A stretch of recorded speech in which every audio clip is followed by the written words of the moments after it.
Eastern State Penitentiary.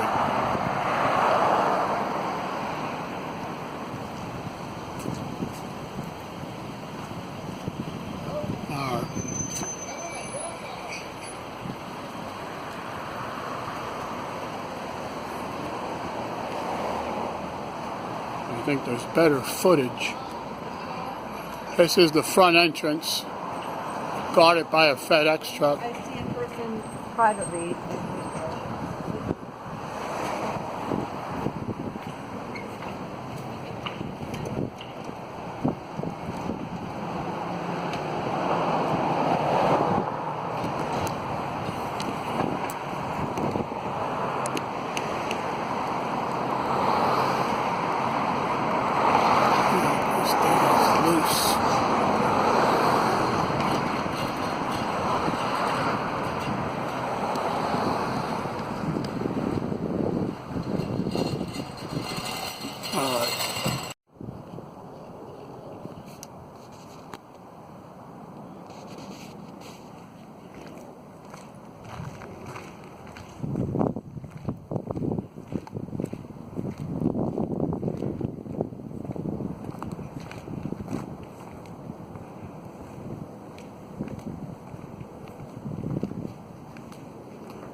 Some visitors have said that they sense something non-speaking.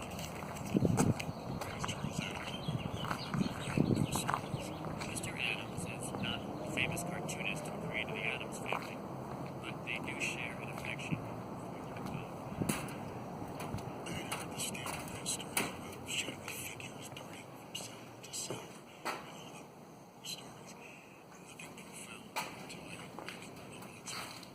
He was removing about 142-year-old lock from the door of the bandit's cell when he encountered what he described as an incredibly powerful energy.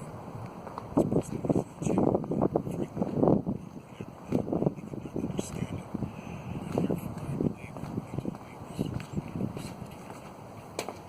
What we know is that enormous suffering occurred behind these walls for over 40 years. Men and women died there. And the building itself is certainly haunting, but not haunted.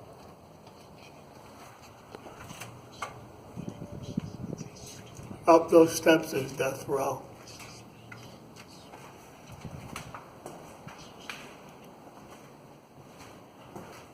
Maybe you don't believe in ghosts, but take a look around.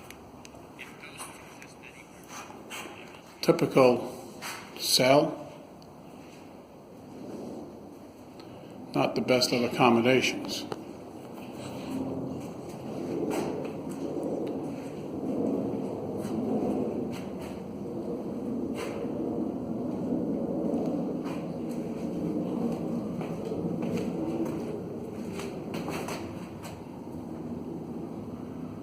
Another fuse or junction box. I guess they needed a big one here because this is where the electric chair was.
Nothing.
For an alligator bag.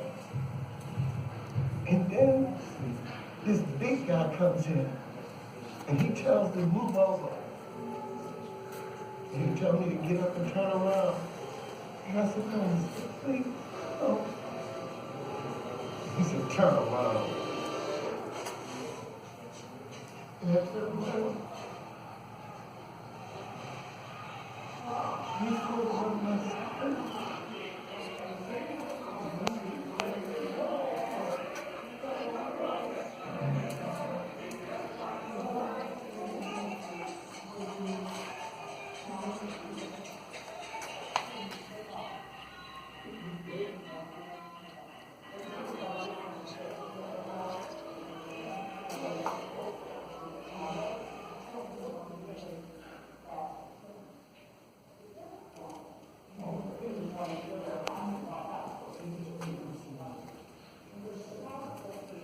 All right, we're just walking down one of the parts of the penitentiary to cell block 6, I think this is.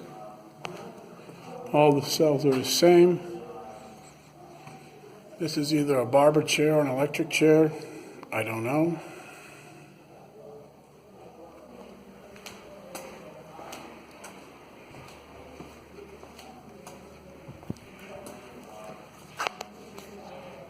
He said the two things he most wanted to see in the United States were Niagara Falls and Eastern State Penitentiary.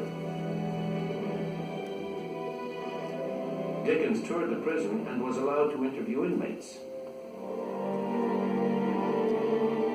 He was highly critical of the isolation system, writing, "I hold this slow and daily tampering with the mysteries of the brain to be immeasurably..." This is the area where the visitation center where the prisoners met with the visitors, relatives, loved ones. Outraged at Dickens' accounts and were quick to point out the inconsistencies in the stories of inmates he interviewed.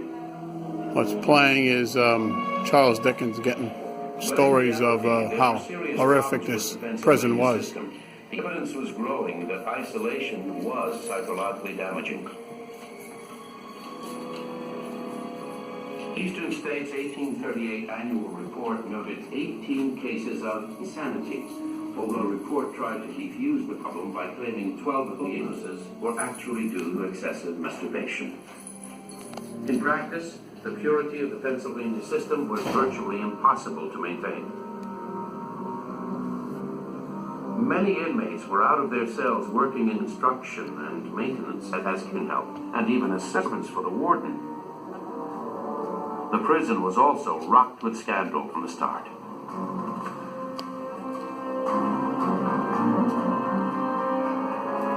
Although the theory was to eliminate corporal punishment, an 1834 investigation revealed that prisoners who tried to communicate with others or refused to work were subjected to tortures like the straitjacket or the iron gag. Inmate Matthias McCumsey was accidentally strangled to death by this torture device. Overcrowding led to further breakdown of the system, making isolation extremely difficult. In 1841, it became necessary to house 2 inmates in many cells. Beginning in 1877, 4 new cell blocks were built between the first 7, but none of these had outdoor exercise yards. Hallways so guards could look down blocks 8 and 9. Officials tried to hide the prison's problems, but by the late 1800s, the solitary system was in shambles. Meanwhile, a rival prison system was gaining worldwide support. New York State's Congregate or Auburn system, named after the prison that first introduced it. It also demanded silence, but inmates were allowed out of their cells to work in factories. Although these prisons relied on brutality to maintain control, they were less expensive to build, and their factories generated substantial income.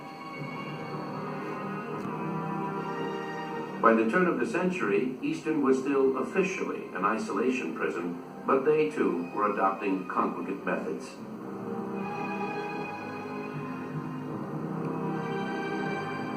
In 1905, a factory building was squeezed in between cell blocks 5 and 6. You know what? Your TV comes in better. Eventually, Block 4's exercise yards were enclosed to create a group mess hall. The Pennsylvania system had been disintegrating for decades, and finally, in 1913, it was officially abandoned.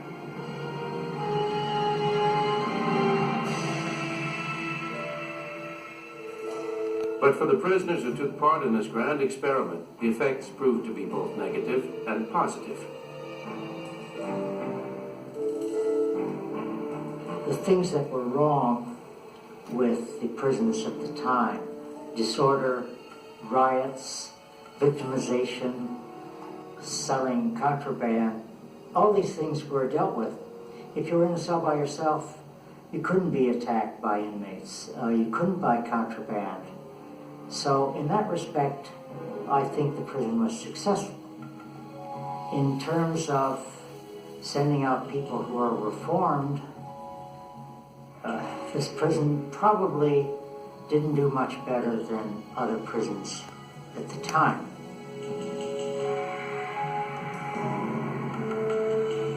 Eastern State Penitentiary would now be forced to redefine itself and find a way to become more like other prisons while furthering the idealism that had inspired its founders.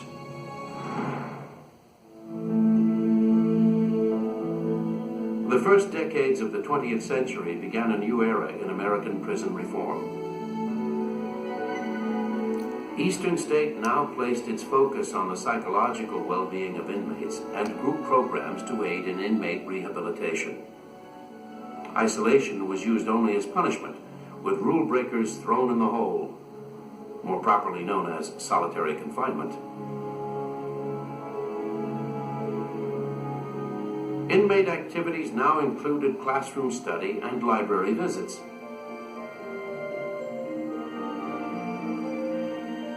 The prison orchestra was established,